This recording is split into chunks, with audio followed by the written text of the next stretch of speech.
Hej, jeg hedder Morten, og jeg er skør. Jamen det der sker nu, det er, at vi holder i den her parkeringskælder. 3 etager, proppet med luksusbiler midt inde i Paris. Og nu venter vi på, at sælgeren han henter bilen. Så jeg venter bare på, at den her bil den bliver startet op, fordi så er jeg ikke i tvivl om, at vi nok kan høre det. I efteråret 2024 købte jeg min ultimative drømmebil, en Lamborghini Huracan.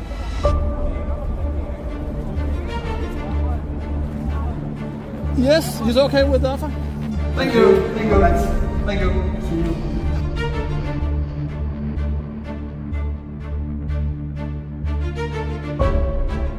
Men det første jeg gjorde med den, da jeg fik den hjem, det var at splitte den ad. Jeg brugte hele vinteren på at bygge den om, for at give mit bud på at bygge den fedeste Lambo i Danmark.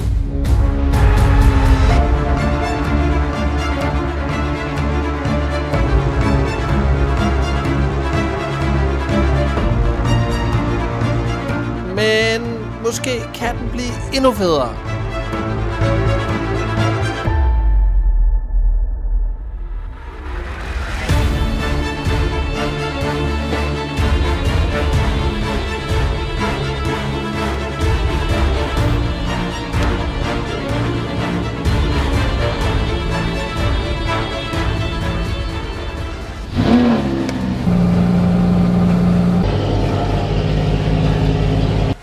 Velkommen til min kanal. Kanalen med tossede projekter, superbiler, gøjl og løjer og god råd om økonomi og så videre. Jeg har trukket huen på, fordi det er blevet efterår, det er ved at blive koldt. Sommerbilerne har for længst fået afmeldt nummerpladerne, og det der så sker i denne her video, det er, at vi skal snakke om denne her. Det her, det er min Lamborghini Huracan LP 580-2. Og jeg har netop lige kørt en sæson i den her bil, og det har gået fuldstændig fantastisk. Det har været så sjovt og så fedt, og det er bare den fedeste bil, jeg nogensinde har haft. Men kan den blive federe? Ja, det mener jeg, den godt kan. Jeg vil i den her video snakke lidt om, hvad jeg har tænkt mig at lave på den her bil hen over vinteren.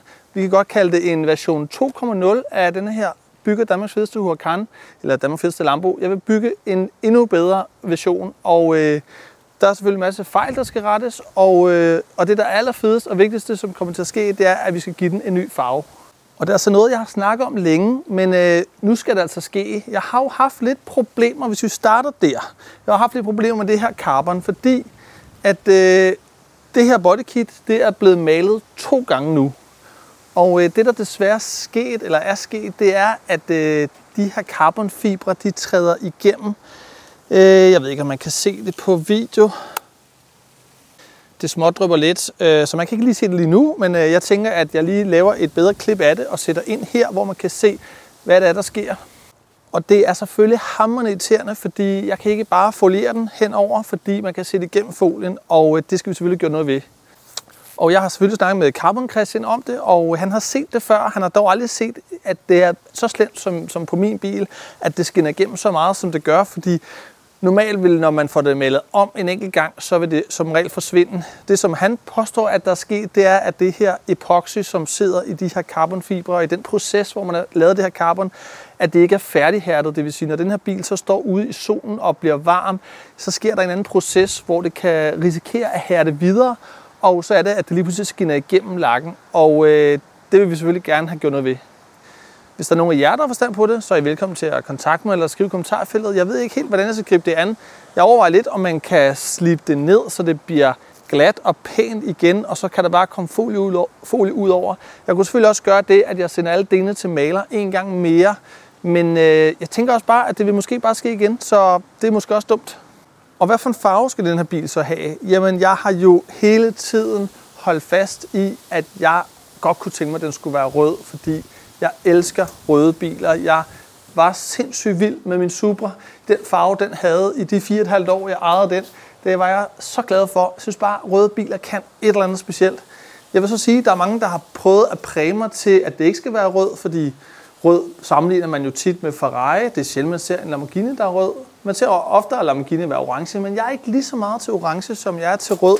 Så der er egentlig rigtig mange, der har prøvet at præge mig til, at det ikke skal være rød. Så jeg har faktisk haft en ny farve i kikkerten, som jeg hælder til lige nu, og den kan jeg lige se den her.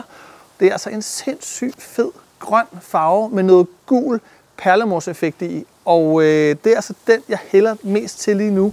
Vi har både mig og Sander haft snakket meget om den her grønne farve. Man kan jo få denne Huracan i grøn, og den er også rigtig flot i grøn, men det har aldrig sådan fanget mig 100% i forhold til andre farver som rød eller måske gul. Men jeg tror bare, at lige den her grønne med det her effekt, det kan et eller andet, så den overvejer jeg meget kraftigt. Så er der en anden ting, jeg overvejer, og det er, vil de her fælge passe til denne her grønne farve, hvis nu den jeg går med? Det er jeg sgu lidt i tvivl om. Så jeg har overvejet at købe en ny fælge, og jeg kan lige så godt sætte dem ind her, så I kan se, hvad det er for nogle, jeg har haft i kikkerten. Jeg vil køre med de samme specifikationer som den her, fordi jeg har været sindssygt glad for størrelsen med den her, i forhold til 20 tommer foran og 21 tommer bagpå. Det har været så fint, og dækstørrelsen og indpresning og så videre, bredden på fælgen, har jeg været sindssygt tilfreds med, fordi de sidder bare spot on i hjulkassen, så jeg vil vælge de samme diameter eller størrelser. Men jeg kunne godt finde på at gå i en anden retning, at gå efter nogle lyse fælge igen. Jeg ved godt, at det ikke er så moderne at gå med sølvfælge, men det er altså bare det, jeg bedst kan lide. Og sølvfælge, det klæder bare alle biler i alle farver.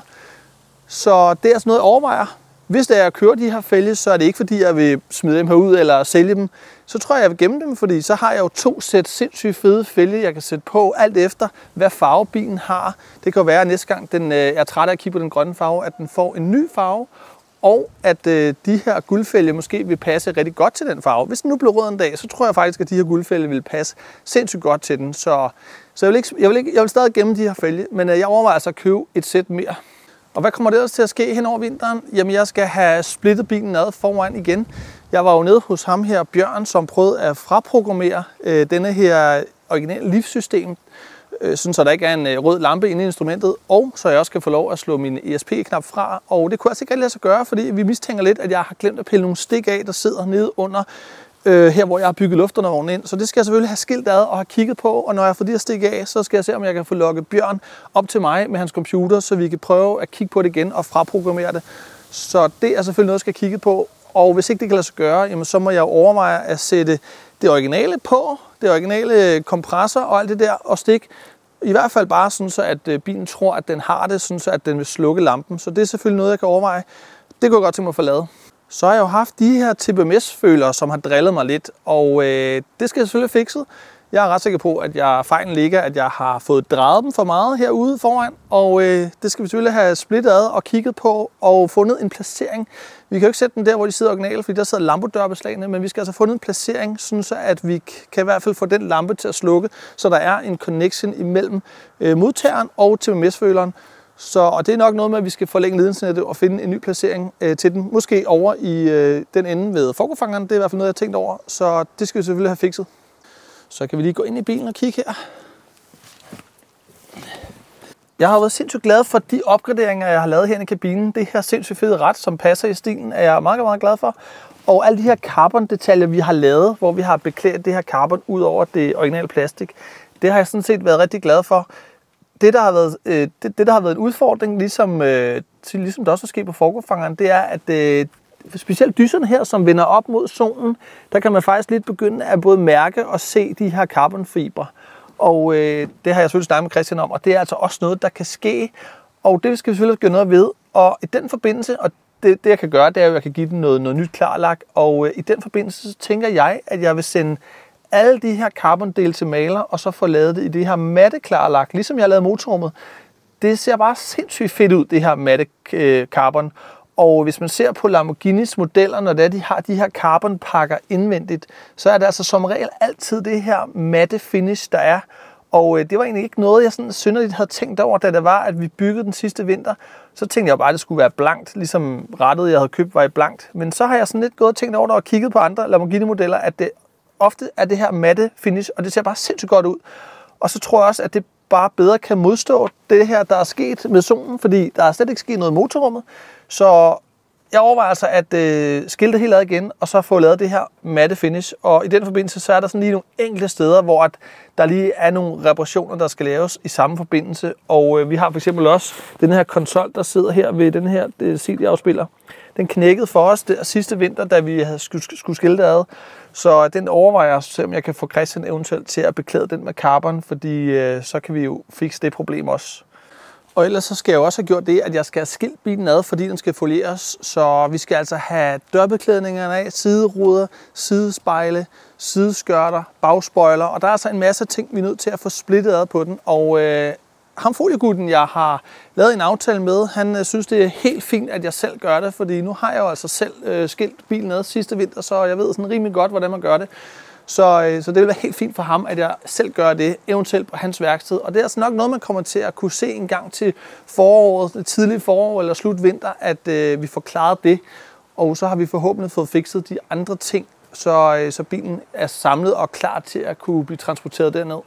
Og hvad der ellers sket? Jamen, jeg har fået sænkningsfjeder på min Corolla her, så den er blevet en lille smule pænere. Så skal jeg til sommer bare have fundet nogle pæne fælge, der passer lidt bedre end dem her. De sidder lidt langt inde i kassen, det gør de jo originalt sådan nogle. Så nogle fælge, der går lidt længere ud i skærmen, og så måske en tomme eller to større end dem her. Dem her er dem, den er født med, og den har bare fået vinterdæk på nu. Så til sommer, så tænker jeg lige, at den skal have nogle pæne fælge, fordi så har vi faktisk en meget pæn hverdagsbil i den. Så det er sådan set meget godt tilfreds med. Og hvis vi ellers skal lave status på Lamborghinien i forhold til det, vi har gået og bygget, jeg er stadig sindssygt glad og tilfreds med de her døre. Selvfølgelig er det en lille smule mere besværligt at gå ind og ud, men de har fungeret perfekt. Der har ikke været nogen problemer overhovedet, og jeg synes stadig, at det ser fuldstændig vanvittigt fedt ud, selvom at jeg ved godt, det deler vandene, men det er jo min beslutning, og jeg synes, at det var det værd at gøre det. Så det er jeg meget glad for. Og jeg er også glad for den udstødning, vi valgte. Jeg synes, der er sindssygt god lyd i den her titaniumudstødning. Der kunne godt have været mere lyd, men jeg skal selvfølgelig også tænke på mine naboer og tænke på alle dem, der ikke kan lide støjende biler. Så jeg tror egentlig, at det er super fint, at det er bare et system, der går fra katten og bagud. Så det har jeg ikke tænkt mig at gøre noget ved, i hvert fald ikke på nuværende tidspunkt. Ikke den her vinter i hvert fald, fordi det fungerer i hvert fald helt perfekt. Så var der jo det med bremsekaliberne, og det der med, at de er gule. Der har været rigtig mange forskellige holdninger til det. Jeg har ikke selv kommet frem til nogen konklusion i forhold til, om de skal skifte farve, eller om jeg egentlig bare vil lade det være. Jeg tror, det kommer lidt an på den folie, som bilen får, fordi vil det passe sammen. Hvis den får den her grønne folie med det her gullige skær, så tror jeg egentlig, at de her kaliber vil passe meget godt til. Og så kan man sige, at hvis jeg alligevel skifter fælgene, jamen så gør det jo ikke så meget, fordi ja, der var også mange, der synes, at fælgene ikke passer sammen med kaliberne. Men jeg synes egentlig ikke, man har lagt så meget mærke til det. Jeg synes ikke, det har gjort det helt store. Så lige udenbart, så tænker jeg, at vi lader dem være, som de er. Og så var der også lige en ting med forkofangeren. Jeg tror også, jeg nævnte i nogle af de tidlige videoer, at jeg altså fik et meget, meget stort stenslag her i foråret, da jeg havde fået bilen ud at køre, da jeg kørte på motorvejen. En meget, meget stor sten, der ramte.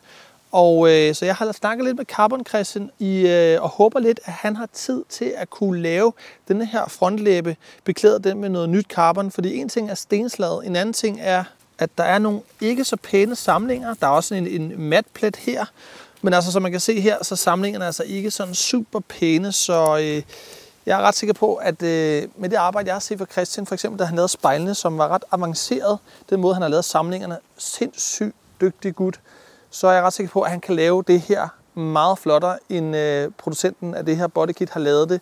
Og så kan vi få lavet det stenslag også nu, når vi er i gang. Så hvis han har tid, så håber jeg lidt, at vi skal lave det den her vinter. Hvis ikke han har tid, for jeg ved, at han går og renoverer et hus sammen med hans kæreste, så hvis ikke han har tid, så kan det være, at vi udskyder lige den del til næste vinter måske. Men det kunne i hvert fald være fedt at få lavet det også. Men summa summarum, det vil ikke være 20 afsnit, jeg kan sprøjte ud med denne her bil hen over vinteren.